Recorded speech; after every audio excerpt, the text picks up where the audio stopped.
Hello students, कैसे आप लोग। आई होप आप लोग अच्छे होंगे। मैं कक्षा 8 तथा 9 से रिलेटेड क्वेश्चन लेकर के आया है समीकरण को हल करने। जैसे आप पढ़े होंगे क्लास 8 और 9th में कि समीकरण को हल कैसे करते हैं। तो इसमें इस वीडियो में मैं यही बताने आ रहा हूँ कि जो युगपत समीकरण है उस युगपत समीकरण क्या होता है, युगपत समीकरण को हल करने की कितनी विधियाँ होती है। ठीक है, उस मैं मेथड को बहुत ही इजी मेथड से बताने वाला हूँ। आप लोग इस वीडियो में बने रहेंगे। और यहाँ पर देख रहे हैं कि युगपत समीकरण होता है क्या। यहाँ से लिखे दो अज्ञात चर वाले रैखिक समीकरण a1 x plus b1 y plus c1 equal to 0 तथा a2 x plus b2 y plus c2 equal to 0 को युगपत समीकरण कहते हैं यदि a1 by a2 does not equal to b1 by b2। Means अगर युगपत समीकरण होगा तो उसमें जो दो अज्ञात चर होंगे, यहाँ से जो x और y दिख रहे हैं ये दोनों क्या है, अज्ञात चर है।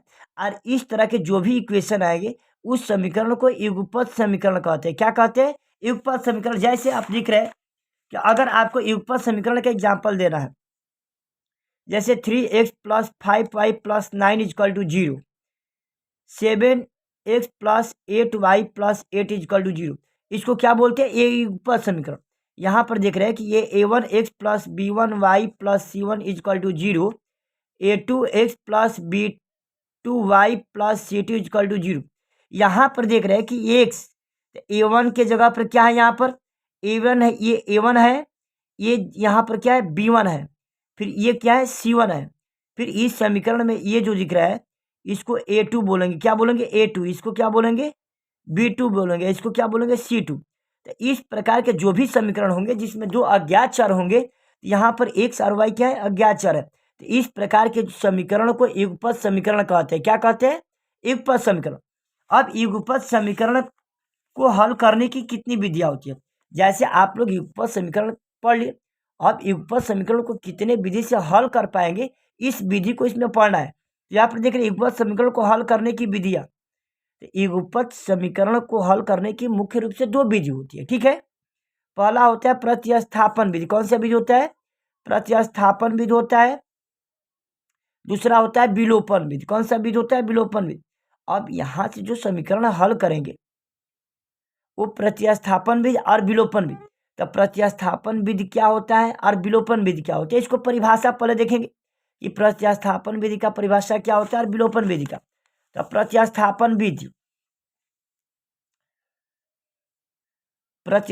विधि, इस विधि के अंतर्गत हम एक समीकरण से एक अज्ञात चर का मान दूसरे अज्ञात चर के पद में व्यक्त करके उसे दूसरे समीकरण में प्रतिस्थापित कर दूसरे अज्ञात चर का मान ज्ञात करते हैं और फिर उस चर का मान किसी समीकरण में प्रतिस्थापित करके प्रथम अज्ञात चर को ज्ञात करते हैं। इसलिए इस विधि को प्रतिस्थापन विधि कहते हैं। क्या बोलते हैं, इसलिए इस विधि को कौन सा विधि बोलते हैं, प्रतिस्थापित विधि।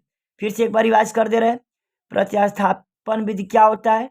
इस विधि के अंतर्गत हम एक समीकरण से एक अज्ञात चर का मान दूसरे अज्ञात चर के पद में व्यक्त करते हैं, उसे दूसरे समीकरण में प्रतिस्थापित कर दूसरे अज्ञात चर का मान ज्ञात करते हैं और फिर उस चर का मान किसी समीकरण में प्रतिस्थापित करके प्रथम अज्ञात चर को ज्ञात करते हैं। इसलिए इस विधि को प्रतिस्थापन विधि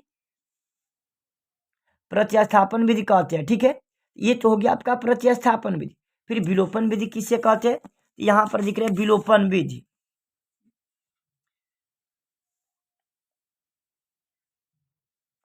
तो विलोपन विधि युगपत समीकरणों को मात्र जोड़ने अथवा एक को दूसरे से घटाने पर एक चर का विलोप होता है। विलोपन का अर्थ होता है, विलोप का अर्थ होता है गायब हो जाना, विलुप्त हो जाना।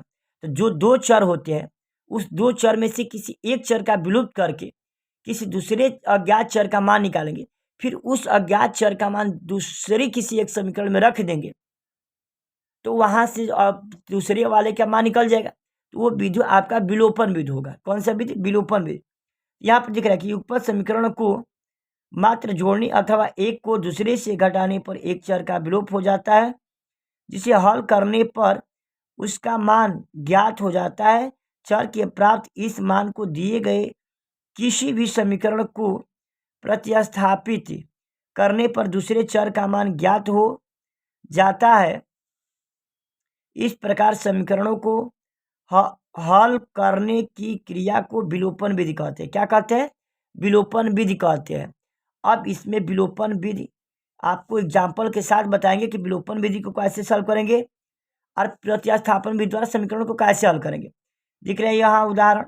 करें निम्नलिखित समीकरण को विलोपन तथा विस्थापन विधि द्वारा हल कीजिए। जब आपसे क्वेश्चन में पूछा जाए कि इसको विलोपन विधि द्वारा ही हल कीजिए तो विलोपन विधि द्वारा हल करेंगे, प्रतिस्थापन विधि द्वारा कहेगा तो प्रतिस्थापन विधि द्वारा हल करेंगे। इस समीकरण को मैं बता रहा हूँ कि विलोपन विधि द्वारा कैसे सॉल्व करते हैं और विस्थापन विधि द्वारा कैसे सॉल्व करते हैं। यहाँ पर आपको जो भी एग्जाम्पल दिया गया है उस एग्जाम्पल को मैं दिखा रहा हूँ। X plus y equal to दिया है क्या? X plus y equal to 7। इसको समीकरण नंबर फर्स्ट मान लेंगे। एक दिया है 2x minus Y equal to क्या दिया है? 8। इसको समीकरण नंबर 2 मानेंगे। तो विलोपन विधि में करते क्या है? किसी एक चर का विलोप करते हैं। यहाँ पर देख रहे हैं कि ये जो अज्ञात y है दोनों का गुणांक बराबर है, कोफिशिएंट क्या है? बराबर है, और ये साइन अपोजिट है, जोड़ेंगे तो ये कट जाएगा, मीन्स y यहाँ से क्या हो जाएगा? विलुप्त हो जाएगा। यहाँ से लिखेंगे समीकरण 1 तथा 2 को जोड़ने पर, समीकरण 1 तथा 2 को जोड़ने पर, समीकरण 1 तथा 2 को जोड़ेंगे। x plus y equal to 7, 2x minus y equal to 8। समीकरण नंबर फर्स्ट, समीकरण नंबर सेकंड जोड़ेंगे तो यहाँ से y क्या हो गया? विलुप्त हो गया। तो 1x और 2x कितना हो गया? 3x इजक्वल टू 8 और 7 कितना हो गया? 15। x इजक्वल टू इधर 3 से मल्टीप्लाई कर जाएगा, क्या होगा? भाग होगा। x is equal to 3 5 15। x का वैल्यू क्या आ गया? 5 आ गया। अब इस x के मान समीकरण 1 और 2 किसी में रख देंगे तो हमारा y का मान निकल जाएगा। x के मान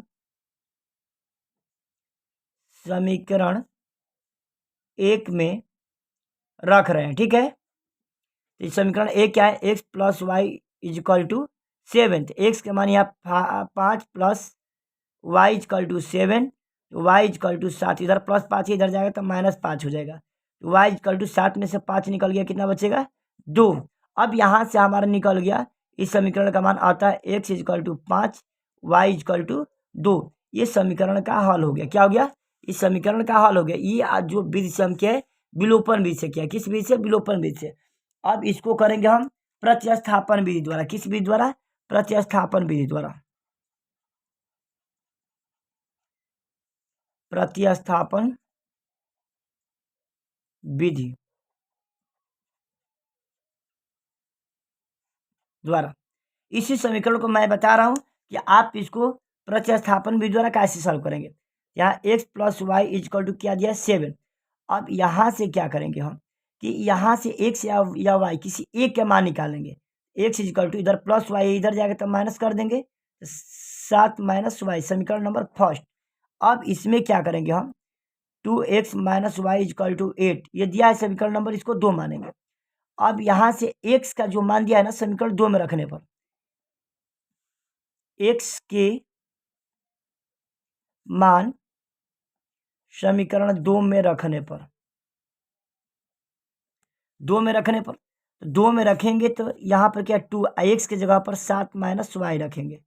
7 माइनस वाई माइनस यहाँ पर y इजक्वल टू 8। अब यहाँ से गुणा कर देंगे तो 2 7 14 माइनस 2 में y से गुणा कर 2y minus y equal to 8।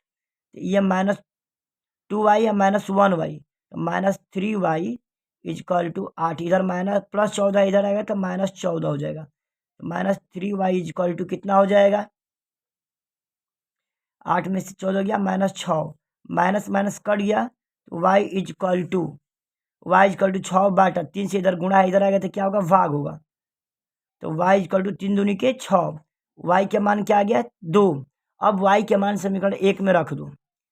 y के मान समीकरण 2 में रखने पर, तो जब y के मान समीकरण 2 में रखेंगे तो समीकरण 1 में रखने पर, कहाँ रखने पर, ये समीकरण 1 दिख रहा है, इसमें y के मान रख रहे हैं, तो इस समीकरण 1 क्या है, x is equal to 7 minus y, x is equal to 7 और y के मान 2 रखेंगे, तो x इजक्वल टू 7 में से 2 निकल गया, कितना बचेगा 5, यहाँ x के मान क्या आ गया 5, अतः